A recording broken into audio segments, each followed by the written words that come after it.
Today on Inquirer, September inflation soars to 6.9%. After the resignation of Attorney Ricci Rivero, who will be the next press secretary? Attorney Vic Rodriguez confirms complete exit from the Marcos administration. And Metro Manila's COVID-19 positivity rate hits 19% as of October 3.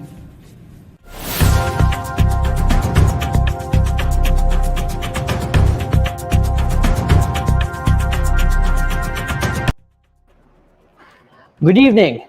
For our top story, inflation in the Philippines heated up to 6.9% in September. This is an increase from 6.3% in August. According to the Philippine Statistics Authority, September's rate is the highest recorded inflation since October 2018. This also brought the average inflation from January to September to 5.1%. In a press briefing, National Statistician Dennis Mapa said the latest readout was mainly driven by faster rate of increases in the prices of some food items such as eggplant, tilapia, and refined sugar, as well as electricity and housing.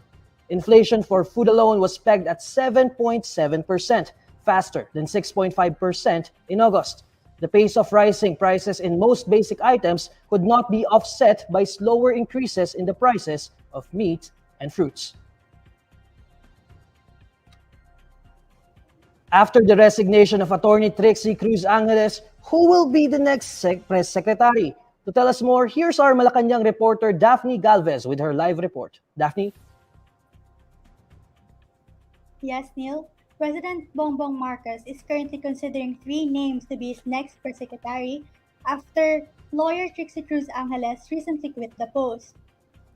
Transportation Undersecretary Cesar Chavez, lawyer Michael Toledo, and former lawmaker Gilbert Remulla are said to be shortlisted for the position. Chavez confirmed that he has been offered the post a few days ago, but said he asked for some time to process the offer. According to him, he had previously committed to concentrate on the rail sector and had no interest to be the press secretary. He also said there are other individuals who are highly qualified and more competent mentally, physically, emotionally, and professionally to take on the job. Chavez also disclosed that Remulla is also among the personalities being eyed to be the next press secretary. For his part, Toledo said he is open to accept the position. However, he did not categorically answer whether an offer has already been made. Meanwhile, President Marcos today attended the DENR Multi-Stakeholders Forum, where he said his administration will be more responsible and more sustainable in its initiatives in addressing climate change. He also honored the sacrifices of teachers on the National Teachers' Day, recognizing their role in building a better future for the nation. Back to you, Neil. Daphne, can you talk about the task and the mandate of the press secretary, and what's the difference between that post and the presidential spokesperson? Well, the press secretary is the lead communications arm of the government. Primarily, he or she makes pronouncements on behalf of the president about his actions, policies, programs, official activities, and accomplishments. It can be noted, Neil, that the position of press secretary is not something new and was actually created back in 1986. It was during the time of former President Noynoy Aquino when the OPS was abolished and was replaced by the Presidential Communications Operations Office. This was then carried on until the administration of former President Rodrigo Duterte. Now, through Executive Order Number 2, Marcos abolished the PCOO and the office of the presidential spokesperson and reinstated the OPS. It's interesting, Neil, that as early as the presidential campaign, Marcos already said he was not keen on appointing a presidential spokesperson and he will face the media himself. He just noted that he might need a press secretary to conduct regular media briefings, especially on urgent issues. So based on that report, we currently have 3 names floating for the press secretary position. Can we briefly talk about the relevant posts or maybe past experiences that these candidates had related to the press secretary post? Well, there are two broadcasters in the roster who are Cesar Chavez and Gilbert Remulla, which of course gives them a background on the workings of the media. Chavez was also the chief of staff of former Manila Mayor Isko Moreno. For Mike Toledo, of course, he has already experience on the job since he served as the press secretary and presidential spokesman of former President Joseph Estrada. He was also the spokesman and media bureau director of the 2010 presidential campaign of former Defense Secretary Gilbert Teodoro. Currently, Chavez is a transportation undersecretary for railways, while Remulla is a member of the board of directors of the Philippine Amusement Gaming Corporation. Toledo, meanwhile, heads the Government and Public Affairs Group of the Metro Pacific Investments Corp, and he is the chairman of the Chamber of Mines of the Philippines. He is also the chief operating officer of Silangan Mindanao Mining. So, Attorney Trixie Cruz Angeles resigned yesterday. When can we expect an announcement from Malacanang regarding the identity of the next press secretary? The palace has not yet issued a statement regarding who the next press secretary will be. I mean, even to confirm these names being considered, Neil. So we have to wait and see. Daphne, how about Director Paul Soriano? Because I came across some social media posts claiming that Director Soriano was among the names being considered for this post. Yes, I've also come across those social media posts, but we have yet to get official confirmation on this from the palace. And we have also reached out to Soriano on this, but we have not received a response yet. Okay. That's Just Daphne further- Galvez, our Malacanang reporter. Former Executive Secretary Victor Rodriguez confirmed that he has completely exited the administration of President Bongbong Marcos. For more details, here's Beatriz Pinlac reporting live. Bay? Neil lawyer Victor Rodriguez confirmed this today after resigning as executive secretary last month, saying he wishes to spend time with his family. Rodriguez said he talked to the president at length about his decision to leave government service, a move he happily made. In a Facebook post, he said, "I confirm that I have completely exited the administration of President Bongbong Marcos after having spoken to him at length about my wish to spend most of my time with my family, a very personal decision that was happily made."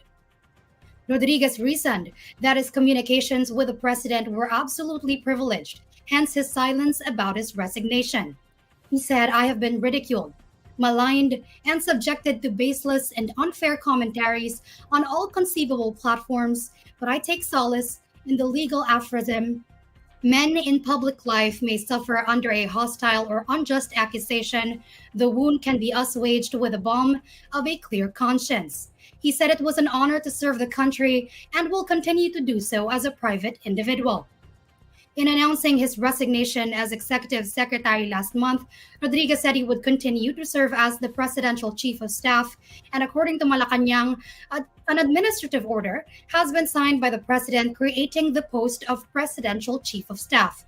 However, this order has since not been released to the public, and Rodriguez's successor, newly sworn in executive secretary Lucas Bersamin, revealed that the former is no longer part of the Marcos administration after resigning his post. Bersamin added that no administrative order had been issued appointing Rodriguez as the president's chief of staff. I'm Beatriz Pinlac reporting for INQUIRER.net. That's Beatriz Pinlac's live report. The weekly COVID-19 positivity rate in Metro Manila was at 19% as of October 3. To tell us more, here's Zakarian Sarao reporting live. Zach? Yes, Neil, just this morning, Guido David, a fellow of the independent pandemic monitor Octa Research, said that the weekly positivity rate for COVID-19 rose to 19% as of October 3. This, he said, is higher than the recorded percentage during the previous week or on September 26, which was at 18.17%. This is also almost 4 times higher than the World Health Organization's ideal threshold of 5%. In fact, COVID numbers based on the Department of Health's online tracker show that as of October 4, Metro Manila has the highest number of new cases in the last 2 weeks at 13,559 infections, more than twice the 5,515 cases recorded in Calabarzon which is its second place in terms of regions with the highest number of COVID infections. The tracker also indicated that active infections nationwide are currently at 26,792. Meanwhile, also just this morning, the DOH released data on measles and rubella, locally known as tigdas and tigdas hangin. The data show that recorded infections for this year have already reached 450 as of September 17. This, as noted by DOH, is 153% higher than the infections recorded in 2021. Two deaths have already been reported among these cases, each of which occurred in August and in September. DOH said that most measles and rubella cases were recorded in Calabarzon, Central Visayas, and Metro Manila, while 5 out of 17 regions, namely Cagayan Valley, Calabarzon, Bicol Region, Central Visayas, and Metro Manila, have already surpassed measles epidemic threshold levels. DOH officer in charge Maria Rosario Vergara just yesterday warned that the country may face a measles outbreak by 2023 if the vaccination coverage of children does not improve. This prompted the department to meet with its implementing units to strengthen routine immunization against the virus. Zach, let me go back to your story on the positivity rate. Should the public be concerned about this increase in positivity rate? And what does the Department of Health have to say about this? Well, Neil, the government has yet to bear plans in reintroducing tighter restrictions for the pandemic. In fact, Octa fellow David even noted that the latest positivity rate in NCR, although higher than the previous week, was actually slightly lower than the October 2's 19.1%. Meanwhile, the DOH, for its part, has yet to release its own statement or its own count of Metro Manila's current positivity rate, but it can be recalled that just less than a week ago, the department reclassified Metro Manila under moderate risk for COVID-19 transmission as infections significantly increased over the past weeks.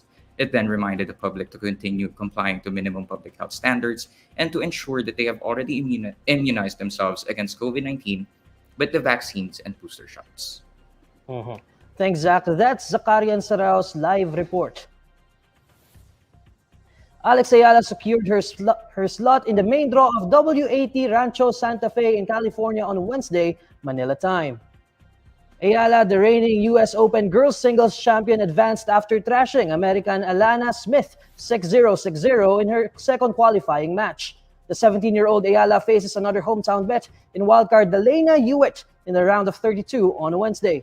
The winner will take on Catherine Sebov of Canada. Sebov is at number 280 in the WTA rankings, just a spot above Eala.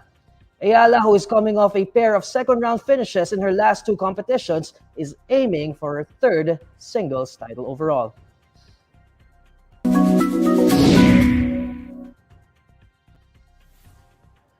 Alamin naman natin ang mainit na balita sa mundo ng showbiz kasama ang ating bandera editor, Ervin Santiago. Ervin?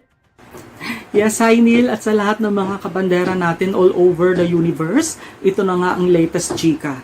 Knows nyo ba na ito palang si Andrea Brillantes ang unang gumawa ng move para magkaroon sila ng connection ng kanyang boyfriend na si Ricci Rivero? Yes, mga kamarites. Yan po ang inamin ni Andrea sa kanyang bagong vlog sa YouTube kung saan nakasama niya mismo itong si Ricci para sagutin ang ilan sa mga personal questions ng kanilang mga fans at subscribers. Diyan nga inamin ni Andrea na siya ang unang nagpadala ng direct message dito kay Ricci para mag-comment doon sa ipinost ng binata tungkol sa astrology. O, diba? Para-paraan lang.